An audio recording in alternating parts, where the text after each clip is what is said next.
శ్రీ చైతన్య నారాయణ ఈ పేరు చెప్తే చాలు విద్యార్థులు వారి తల్లిదండ్రులు హడలిపోతున్నారు. తమ పిల్లలు డాక్టర్లు ఇంజనీర్లు కావడం సంగతేమో కానీ అక్కడ చదివితే కనీసం ప్రాణాలతోనైనా ఉంటారా అని సందేహపడుతున్నారు. శ్రీ చైతన్య నారాయణలో పెట్టే ఒత్తిడి అనే టార్చర్ తట్టుకోలేక గత కొన్ని రోజులుగా వరుసగా జరుగుతున్న విద్యార్థుల ఆత్మహత్యలే ఇందుకు తిరుగులేని ఉదాహరణ అన్న మాట వినిపిస్తుంది. వీటికి తోడు విద్యార్థులను ఎదురవుతున్న లైంగిక వేధింపులు ఆయా కళాశాలలో ఉన్న పరిస్థితులను కళ్లకు కట్టినట్టు కనిపిస్తున్నాయని విమర్శిస్తున్నారు.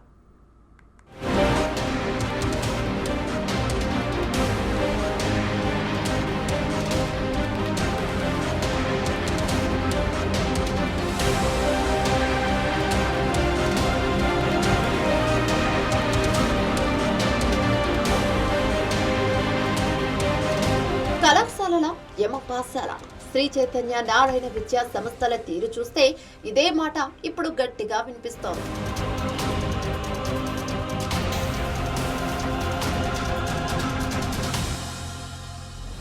పిల్లలు డాక్టర్ అవ్వాలని ఇంజనీర్ కావాలని ఎంతో మంది తల్లిదండ్రులు కోరుకుంటారు.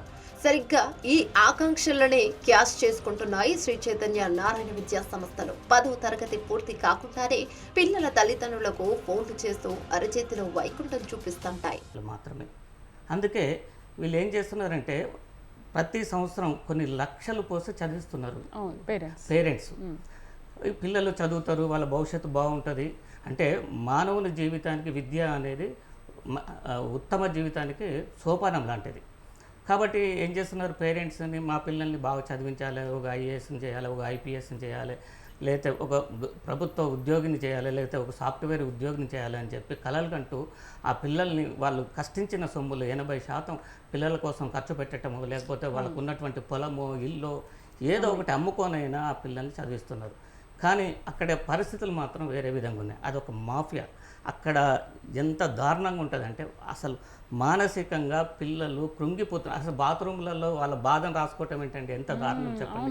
అంటే వాళ్ళు ఎంత మానసిక వేదనకు గురైతే బాత్రూమ్లలో పిల్లలు గోడలపైన రాసుకునేటటువంటి పరిస్థితి ఉంది. ఈ ప్రభుత్వానికి ఏమైనా జ్ఞానం ఉందా? అసలు చదువుకున్న వాళ్ళైనా వీళ్ళు ఏమైనా మనసులేనా? కనీసం అక్కడ ఫుడ్ పాయిజన్ అయి పిల్లలు చనిపోతే ఒక ఎమ్మెల్యే పోడు, ఒక మంత్రి పోడు, అసలు ఎవ్వరు పట్టించుకోరండి. మీ పిల్లలను కంటికి రెప్పలా చూసుకుంటామని చెబుతుంటారు శ్రీ చైతన్య నారాయణ అధ్యాపకులు. తీరా అడ్మిషన్లు తీసుకున్న తర్వాత కానీ వాస్తవం బోధపడదు. IIT, JEE, EAMCET, NEET, JIPMER ఇలా ఒక్కో పోటీ పరీక్ష పేరు చెబుతూ విద్యార్థులపై మోయలేనంత భారం పడిస్తారు.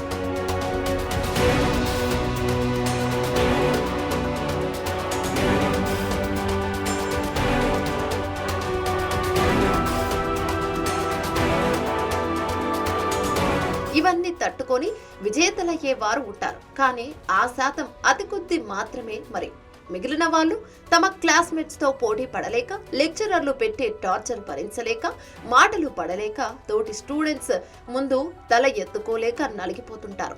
ఈ క్రమంలోనే చదువుల భారం భరించలేమంటూ శ్రీ చైతన్య నారాయణ స్టూడెంట్స్ ఎంతో మంది చనిపోతున్న ఘటనల గురించి వింటున్నాం, చూస్తున్నాం. మేము అందరికంటే బాగా చదివించాలని ఒక ఆతృతతోనే తల్లిదండ్రులు ఉంటారు. అదే వీళ్ళు అవకాశంగా తీసుకొని ఈరోజు లక్షలకు పైన ఫీజులు చెప్తూ మామూలు హైదరాబాద్ లాంటి నగరాల్లో కనీసము నడవనికి కూడా ప్లేస్ లేని అపార్ట్మెంట్లలో ఈరోజు శ్రీ చైతన్య నారాయణ కళాశాలలో ఈరోజు 100 మంది విద్యార్థులను అడ్మిషన్లు తీసుకొని ఈరోజు నడిపిస్తూ ఉన్నారు. ఈరోజు ఎంతో మంది విద్యార్థులు తల్లిదండ్రులకు వాళ్ళ గోడు చెప్పుకున్నప్పుడు కూడా తల్లిదండ్రులు మీరు ఖచ్చితంగా చదువుకోవాలి, మీరు ర్యాంకులు సాధించాలి, రేపు మెడికల్ సీట్ కొట్టాలి, లేకపోతే ఐఐటీలో మీరు అడ్మిషన్ సాధించాలని ఒక ఆలోచనతోనే పిల్లల మీద వీళ్ళు ప్రెజర్ చేయడము, అక్కడ ఉన్నటువంటి యజమాన్యాలు ఫస్ట్ ర్యాంకు, సెకండ్ ర్యాంకు, మాకు పైసలే మా వ్యాపారం అన్నట్టు వాళ్ళు దండుకోవడం, ఇదంతా కూడా విద్యార్థుల మీద ప్రెజర్గా ఫీల్ అయ్యి లాస్ట్ ఇందాకే మనం స్కూలింగ్లో చూస్తూ ఉన్నాం. నేను ఈరోజు చనిపోతున్నా అనే విద్యార్థులు ఆ హాస్టల్ గదులలో కానీ ఆ వాష్రూమ్లలో కానీ గోడలపైన రాసుకునే పరిస్థితి ఈరోజు ఉందంటే ఈరోజు శ్రీ చైతన్య నారాయణలో చదువుతున్న విద్యార్థులు ఎంత ఆవేదనకు, ఎంత మానసిక ఒత్తిడికి గురవుతున్నారనే ఇదే ఎగ్జాంపుల్. తాజాగా మేడ్చల్ జిల్లా అన్నోజిగూడలో ఉన్న నారాయణలో ఇలాంటి దారుణమే జరిగింది. ఎంపీసీ మొదటి సంవత్సరం చదువుతున్న విద్యార్థి తనుష్ నాయక్ ఆత్మహత్య చేసుకోవడం కలకలం రేపింది. లెక్చరర్ల వేధింపుల వల్లే స్టూడెంట్ చనిపోయాడని కుటుంబ సభ్యులు, ఇతర విద్యార్థులు ఆరోపించడం ప్రాధాన్యం సంతరించుకుంది.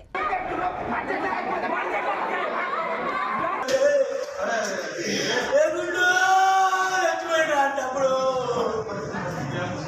కొన్ని రోజుల ముందే శ్రీ చైతన్య మియాపూర్ బ్రాంచ్లను పెద్ద ఎత్తున విద్యార్థినులు తాము ఆత్మహత్యకు పాల్పడతామంటూ గోడలపై రాయడం సంచలనంగా మారింది. బొల్లారం రోడ్డులో ఉన్న శ్రీ చైతన్య బ్రాంచ్ లో సుమారు 1500 మంది విద్యార్థినులు చదువుకుంటున్నారు.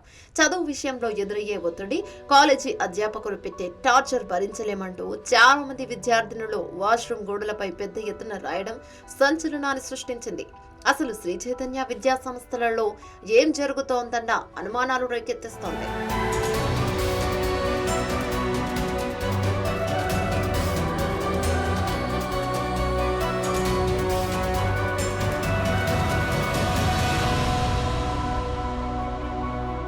ఇంత జరుగుతుంటే సమస్యను పరిష్కరించాల్సిన హాస్టల్ సిబ్బంది, అధ్యాపకులు అలాంటివేమీ చేయకుండా ఆ గోడలపై రాతల్ని చెరిపివేసే ప్రయత్నం చేయడం బయటపడింది. అంతేకాదు, అప్పటికప్పుడు సెలవు ప్రకటించి గుట్టు చప్పుడు కాకుండా విద్యార్థులను వాళ్ళ ఇళ్లకు పంపేశారంటే ఏ స్థాయిలో ఈ తతంగం జరుగుతుందో ఇట్టే అర్థం చేసుకోవచ్చన్న మాట వినిపిస్తోంది.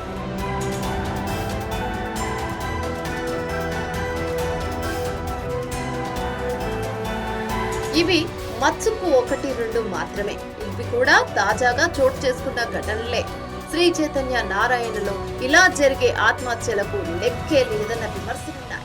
ఇప్పటికిప్పుడు తమ తప్పేమీ లేదని బుకాయించడం, చదవలేకపోయారని పిల్లల మీదకు నెపం నెట్టేయడం మినహా ఆయా యాజమాన్యాలు, అధ్యాపక బృందం తీసుకుంటున్న చర్యలు ఏమీ లేవన్న విమర్శలు తల్లిదండ్రుల నుంచి పెద్ద ఎత్తున వినిపిస్తున్నాయి.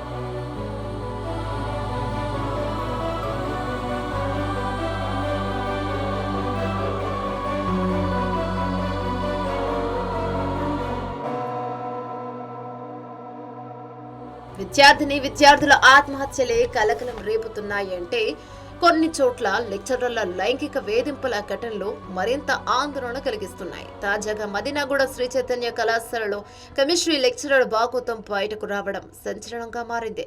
విద్యాబుద్ధులు నేర్పించాల్సిన గురువులే ఇలాంటి ఘటనలకు పాల్పడడంపై స్టూడెంట్స్ తల్లిదండ్రులు వారవుతున్నారు.